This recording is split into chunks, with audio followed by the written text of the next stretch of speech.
Alright everyone, we are back again here at the site of my display cabinet. I actually have changed the angle here because today we're going to be doing some up-close work, and hopefully you'll be able to see everything that I'm doing. I've also noticed that in the last video that I did in front of my display cabinet, my Ashens unboxing video, that the camera microphone was actually being picked up instead of the microphone you're hearing now, which is my Audio-Technica microphone. So that was pretty good. I wasted all that time on that. But that's okay. We're going to go ahead and start here. So what I'm going to show you today is probably the best method that I have come across to clean Nintendo 64 cartridges, and really just about any other sort of video game cartridge that you might happen to come across. So a couple things you're going to need to note is that specifically Nintendo cartridges and systems are assembled with a screw bit called the GameBit security screw. And this is a bit that is required in order to take off components on systems and cartridges. But let's start with a cartridge. So here we have your standard Nintendo 64 cartridge. Let me show you here. These are two GameBit security screws. And this is a copy of Dual Heroes, in case anybody was wondering. So here we have that. And previously, these screw bits, at least from what I know, were not commonly able to be just acquired in the wild when Nintendo was selling cartridge-based games in the 90s. But they're quite readily available now from multiple sources. You can get all sorts of screwdriver bits on Amazon. Quite personally, I picked up a set from iFixit. You can't really see it too well here, but this is the Mako driver set from iFixit. They're a Right to Repair association as well, so they sell lots of good products. This is being one of them, this set. It's got all the screwdriver components I need, as well as these tweezers, which are good for prying stuff out of places, but hopefully won't need to use those today. So what do we need in order to clean cartridges? Well, of course, most people think of alcohol, isopropyl alcohol. And typically what you want is a strong solution that can help get most, if not all, the debris out of the pin connectors. Because let's diagnose really what the big problem is with pin connecting cartridges, is that the pin connector inside the system as well as the cartridge itself can become dirty over many hours or days or weeks or months and years of use, and as such they can become contaminated and need to be cleaned. There's a bunch of debris on many cartridges, and in fact 9 times out of 10 I'd say the biggest factor in failing games is that simply the pin connection is not cleaned correctly. So in fact, for accessories like the expansion pack, the rumble pack, and a lot of other Nintendo 64 accessories, you can also clean those if your rumble pack doesn't happen to rumble your Nintendo 64 controller anymore. You can clean the pin connector and it will most likely work. In fact, I fixed mine by doing that. I thought it was dead on arrival, but it wasn't. So enough of nonsense. Let's get back into the how we're going to clean this. We have isopropyl alcohol. We have the screwdriver set. And excuse me for a second while I grab some very important tool.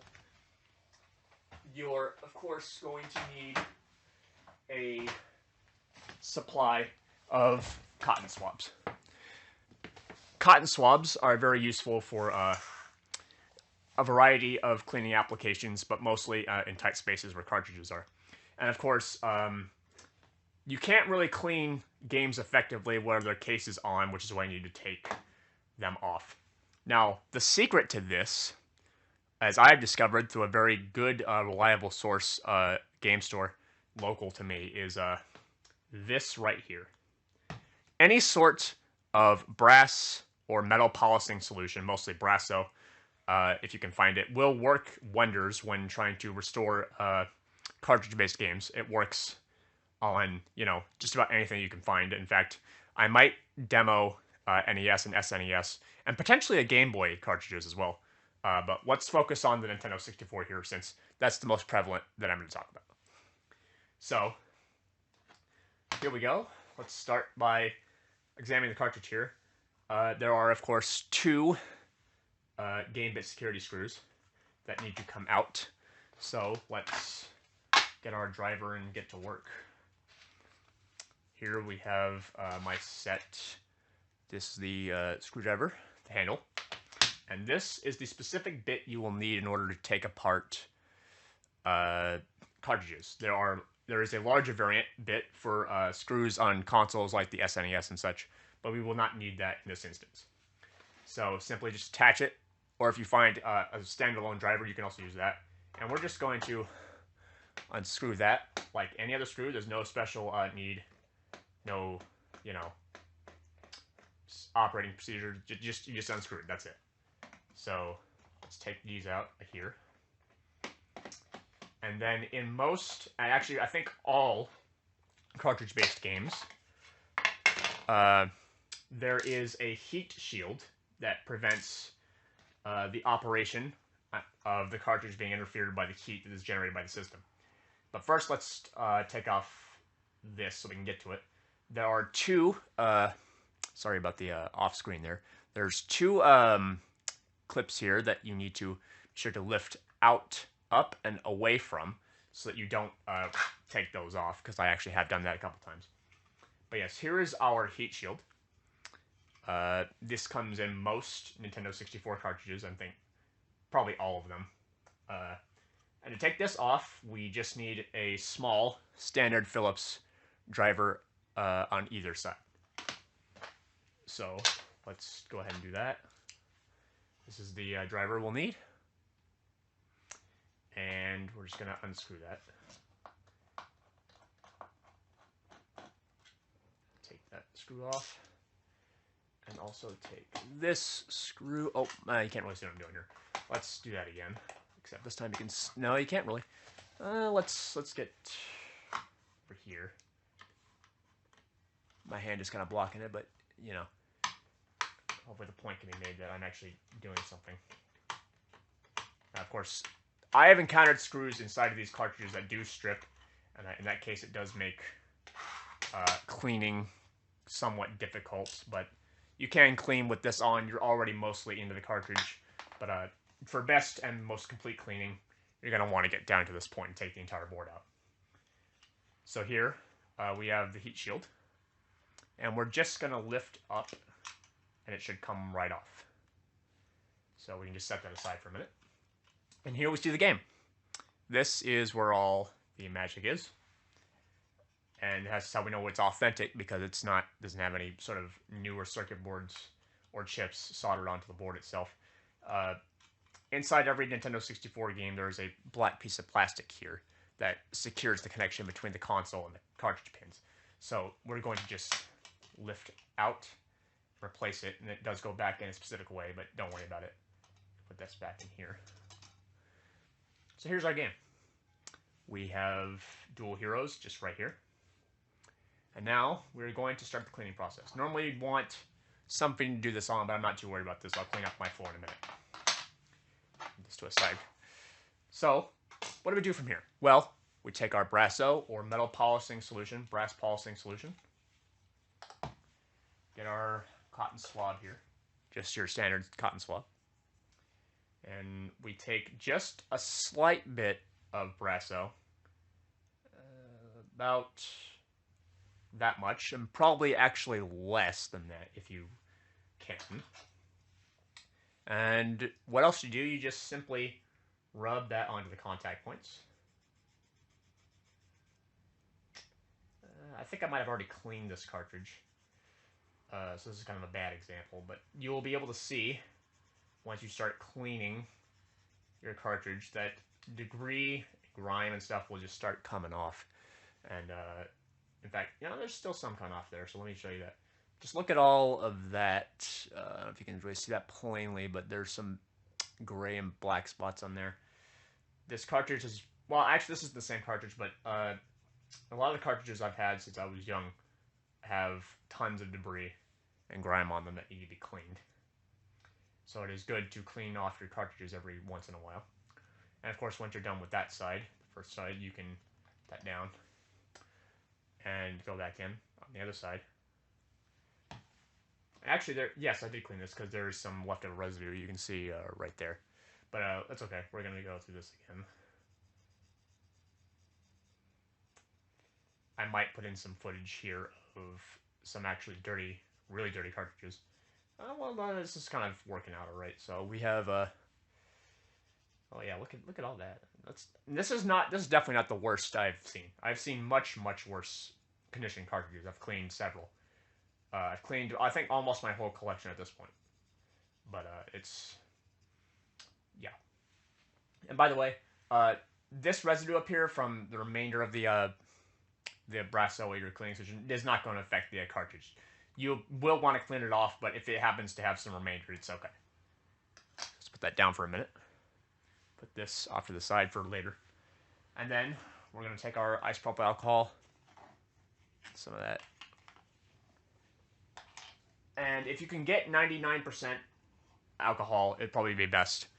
But I have access to 91% at the moment. So we're just going to take that, take the circuit board of the cartridge, and we're just going to rub this off.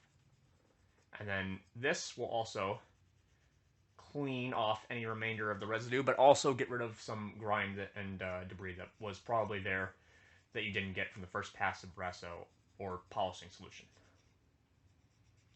So this cartridge is fairly clean already, but there's some still coming off. I'm just gonna do that. Alright, so we got some residue back in there, but it's gonna be okay. And then, of course, do the other side here.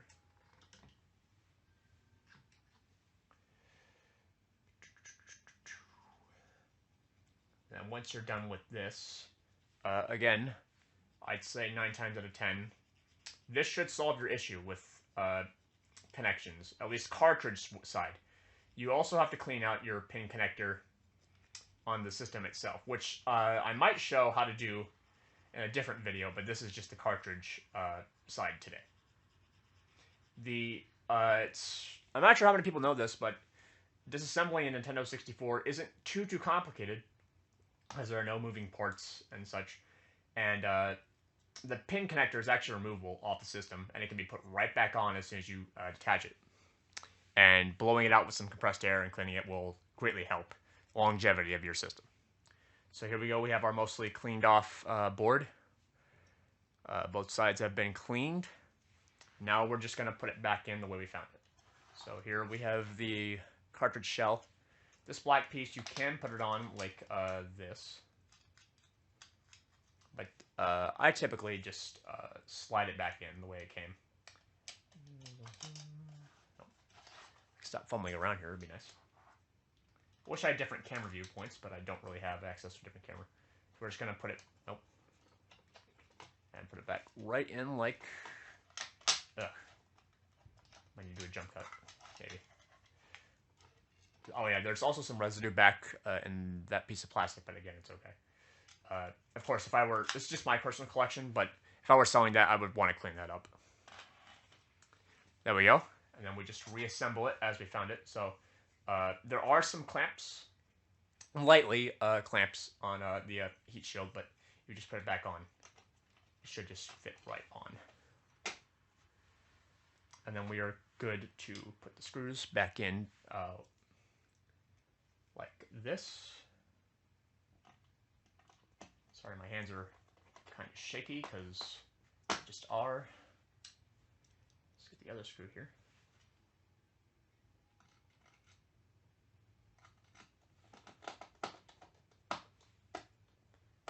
I'm kind of, let's get that screw back out of here because that didn't go in straight.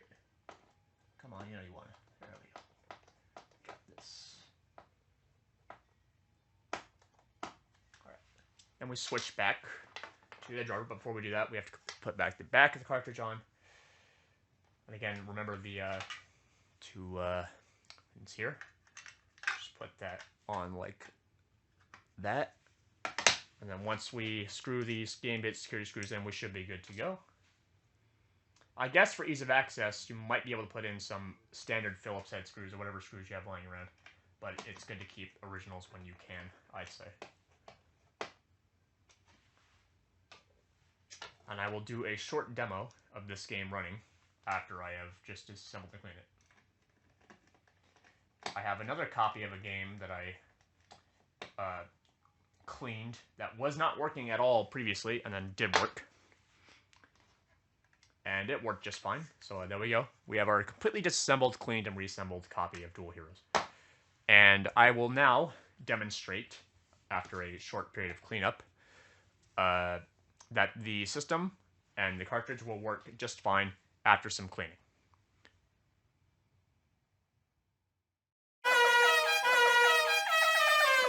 Alright, so here we are, back at the workstation, and we are going to see if the game will work. Currently, I have set it up so that my RetroTink 5X will display S-Video from the Nintendo 64. Unfortunately, I only have one camera input at the moment, so I can't show you me actively putting the cartridge in, but you can hear me doing it, so hopefully you can just take my word for it that I'm actually doing the same thing with the same cartridge. So let's go ahead and put it in, and let's try it out.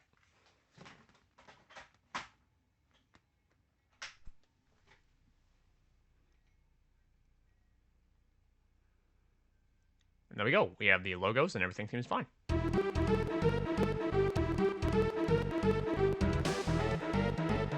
You can ignore the crackling sound effects in the music. I think that might be a side effect of something else.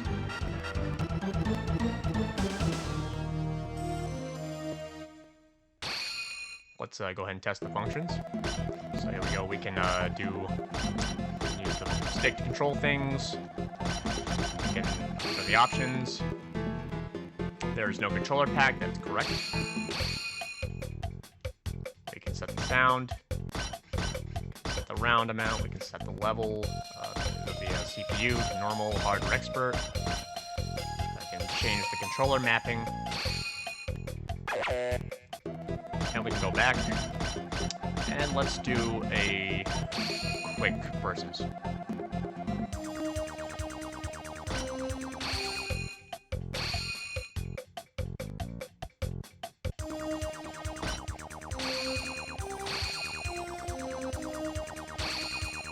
Damage wall, yeah.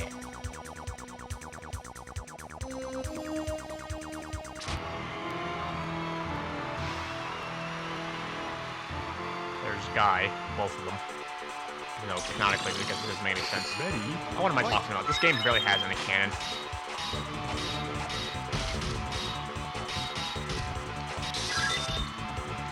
Okay, well, you get the point here. Let's do some flexing. Can I do whoo? Nope. Well, needless to say, well, I don't know if you can tell, but the controls of this game are complete garbage. But I also can't seem to be able to. Okay, well, not enough of that. But we have proven that the game is now working correctly and as intended. So, welcome to the virtual arcade. Anyway, I will have some more videos ready for you guys next week. As of now, this is everything. I hope you enjoyed, or at least found some use out of this method that I have of cleaning cartridges. And I hope to see you again next time. Thank you very much. You have a nice day.